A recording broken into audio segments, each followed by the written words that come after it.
आप सभी का हार्दिक स्वागत है हमारे यूपीएससी एकेडमी के यूट्यूब चैनल पर। इस चैनल के माध्यम से हम आपको यूपीएससी, स्टेट पीसीएस और अन्य सभी प्रमुख सरकारी परीक्षाओं के लिए प्रतिदिन परीक्षा पूरी करंट अफेयर्स को एमसीक्यू के रूप में प्रस्तुत करते हैं। हमारा उद्देश्य है कि आपकी सिविल सेवा एवं अन्य प्रतियोगी परीक्षाओं की तैयारी और भी सरल, प्रभावी और लक्ष्य केंद्रित बन सके।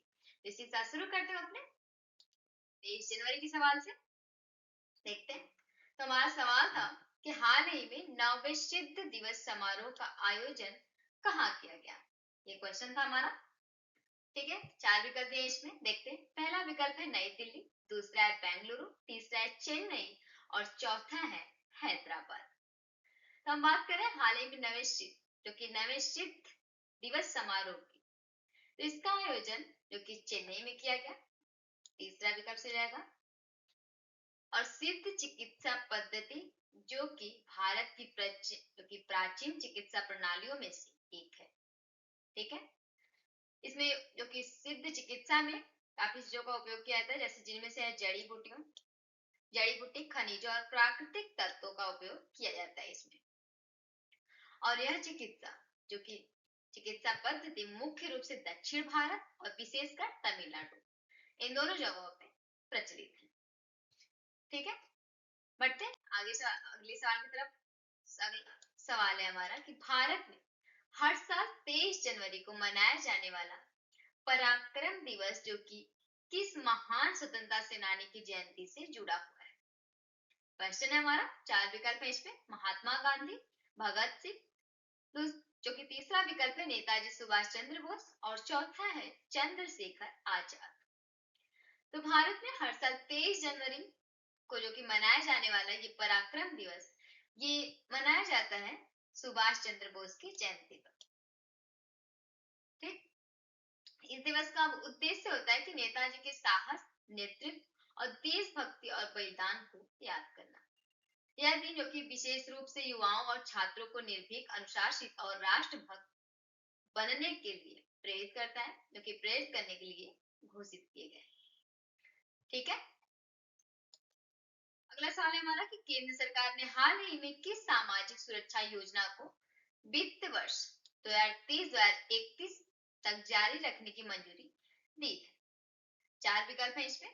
प्रधानमंत्री जीवन ज्योति बीमा योजना, दूसरा विकल्प है प्रधानमंत्री श्रम योगी मानधन योजना, तीसरा है हमारा अटल पेंशन योजना और चौथा है राष्ट्रीय सामाजिक सहायता योजना।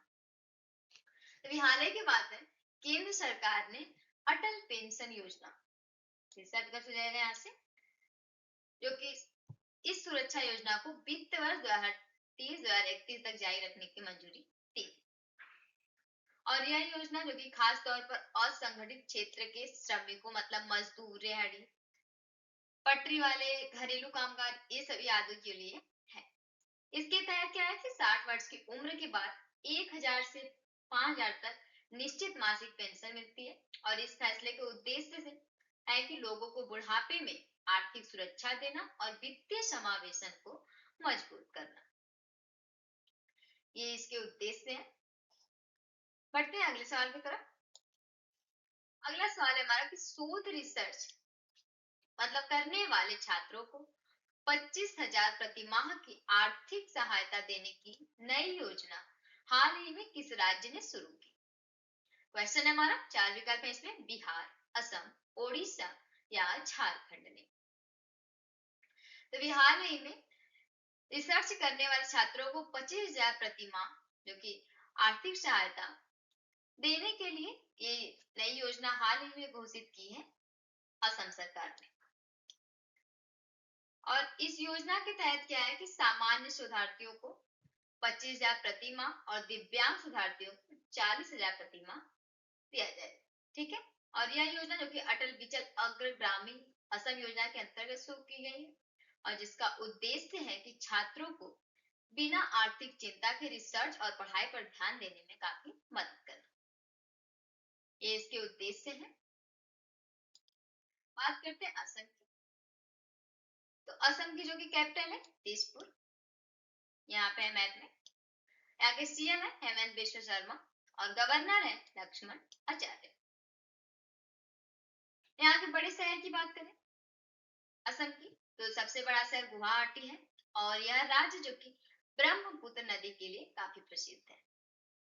असम को एक और नाम से जाना जाता है, चाय बागानों का राज्य। ठीक है। और यहाँ के जो कि इस राज्य में जने घने जंगल, नदियां और जैव विविधता पाई जाती है।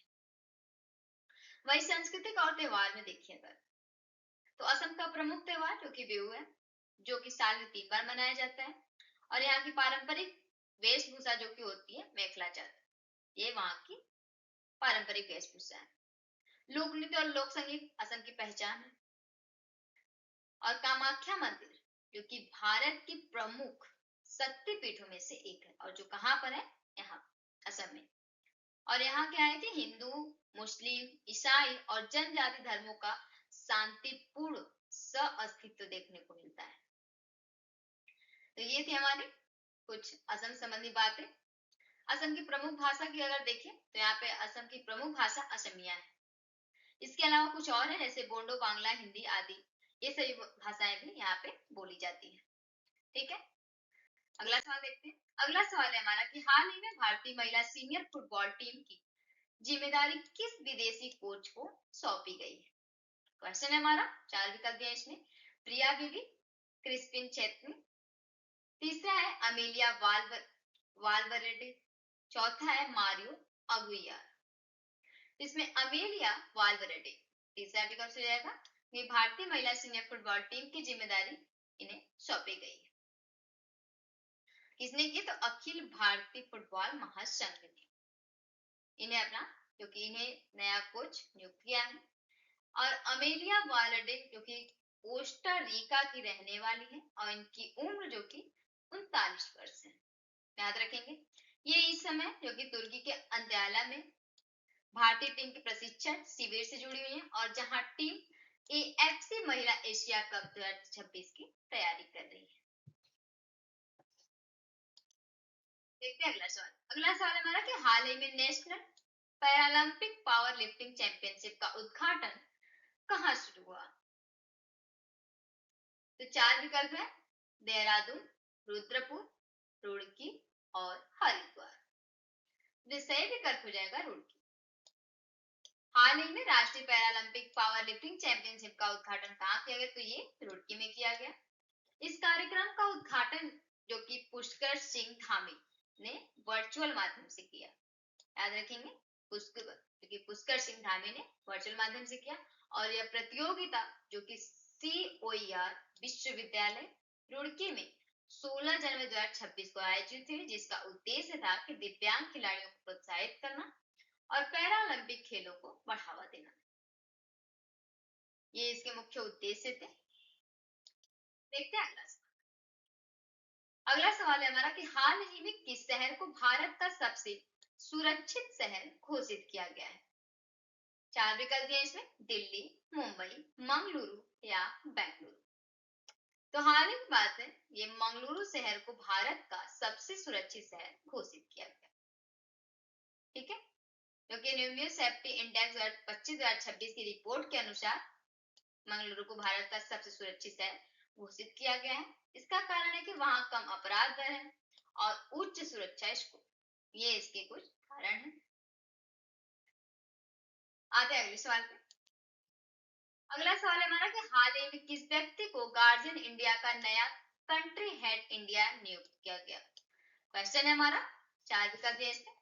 पहला है माइकल प्रेसिस्टिलियो, दूसरा है करुणाकरण अजीसूर, तीसरा विकल्प है रमेश कुमार और चौथा है अजय सिंह।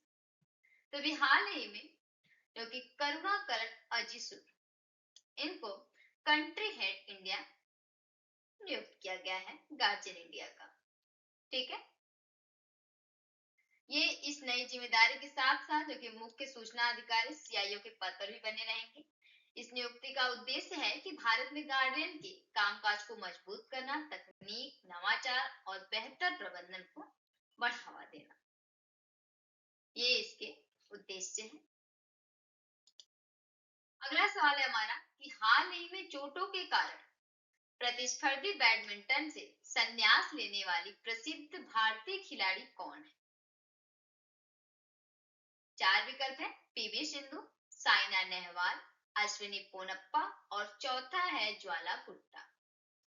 तो भी हाल ही में ये चोटों के कारण साइना नेहवाल दूसरा विकल्प हो जाएगा।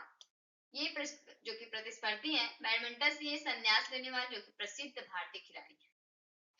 इनके कुछ योगदान और जो कि इनके कुछ पुरस्कार भी हैं, जिनमें से है देश के सर्वोच्च सम्मानों से इन्हें नवाजा गया है, जिनमें पद्म भूषण, पद्मश्री, खेल रत्न और अर्जुन पुरस्कार शामिल है। साइना नेहवाल जो कि ओलंपिक पद जीतने वाली भारत की पहली महिला बैडमिंटन खिलाड़ी है और इन्होंने जो कि भारतीय बैडमिंटन को दुनिया में नई पहचान दिलाई। हाल ही में जो कि साइना नेहवाल ने बैडमिंटन संन्यास लेने की घोषणा की, लेकिन वे पिछले करीब 2 वर्षों से कारण ये है कि ये पिछले 2 वर्षों से घुटने की गंभीर समस्या मतलब कि कार्टिलेज डैमेज और आर्थराइड से जूझ रही थी, जिसके कारण इन्होंने उच्च स्तर पर खेलना संभव नहीं रहा है। देखते हैं अगला सवाल। अगला सवाल है हाल ही में भारत का पहला प्रजनन ज्ञान केंद्र किस शहर में खोला गया है? चार विकल्प है इसमें दिल्ली, मुंबई, जयपुर या कोलकाता। तो ये हाल ही में भारत का पहला प्रजनन ज्ञान केंद्र खोला गया है मुंबई में। दूसरा विकल्प हो जाएगा और यह केंद्र जो कि मुंबई के अंधेरी ईस्ट क्षेत्र में खोला गया है, याद रखेंगे। इस केंद्र का नाम जो कि भारत दफ्तरी नॉलेज सेंटर है। ठीक है, अब आते हैं इसके उद्देश्य पे।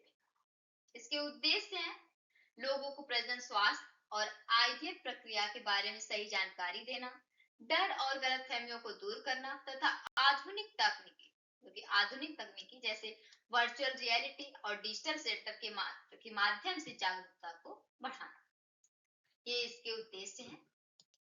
अगला सवाल है हमारा, हाल ही में राम जन्मभूमि यात्रा पर आधारित पुस्तक का विमोचन किसके द्वारा किया गया?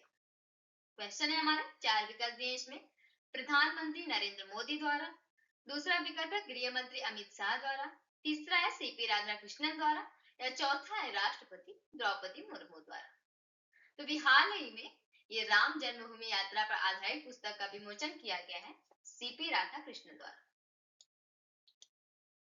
सीपी राधाकृष्णन ने जो कि पुस्तक 40 of ambrosia Ram Janmabhoomi challenge and response का विमोचन किया। और यह पुस्तक किसके द्वारा लिखी गई? तो ये सुरेंद्र कुमार पचौरी द्वारा लिखी गई है। इसमें राम जन्मभूमि आंदोलन की लंबी कानूनी, ऐतिहासिक और सामाजिक यात्राओं को सरल और संतुलित रूप से बताया गया है। पुस्तक जिसके द्वारा लिखी गई है उनका नाम है सुरेंद्र कुमार पचौरी। ठीक है, और यह कार्यक्रम कहाँ आयोजित हुआ? तो यह कार्यक्रम नई दिल्ली स्थित उपराष्ट्रपति निवास में आयोजित हुआ था। आज का सवाल है आप लोगों के लिए कि हाल ही में जिन पूर्व विश्व बिलियर्ड्स चैंपियन का जनवरी 2026 में निधन हुआ वे कौन थे? चार विकल्प है, पहला है पंकज आडवाणी, दूसरा है गीता पिल्लई, तीसरा है मनोज कोठारी और चौथा है सौरभ खोसा। तो सही विकल्प को आप लोग कमेंट बॉक्स में जरूर बताइएगा। इस वीडियो को अंत तक देखने के लिए आप सभी का दिल से धन्यवाद। अगर ये वीडियो आपको उपयोगी लगी हो तो कृपया चैनल को सब्सक्राइब करें, वीडियो को लाइक करें और अपने दोस्तों के साथ जरूर शेयर करें। आप साथ ही युक्ति आईएएस ऐप डाउनलोड कर लें, जहां आपको मिलेगा पूरा सिलेबस, यानी एमसीक्यूज और करंट अफेयर्स, और भी हिंदी और इंग्लिश दोनों में। कोई भी महत्वपूर्ण अपडेट आपसे मिस ना हो, इसलिए टेलीग्राम, इंस्टाग्राम और फेसबुक पर भी फॉलो कर लें। इन सभी के सोशल मीडिया लिंक और युक्ति आईएएस ऐप के लिंक जो कि आपको वीडियो के डिस्क्रिप्शन में मिल जाएंगे। आपकी सफलता ही हमारा संकल्प है। धन्यवाद।